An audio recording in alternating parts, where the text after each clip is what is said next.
One bad day, and suddenly investors start asking, should I sell? But here's the real question. Is it just a shakeout, or is the trend changing? Knowing the difference can save you from selling too early or holding on for too long. First, check the price action. Is the stock simply pulling back to a support level? Or is it breaking below key price levels with weakness?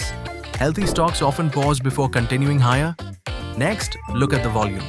A decline on light volume may simply indicate normal profit booking, but a sharp fall on heavy volume can signal stronger selling pressure.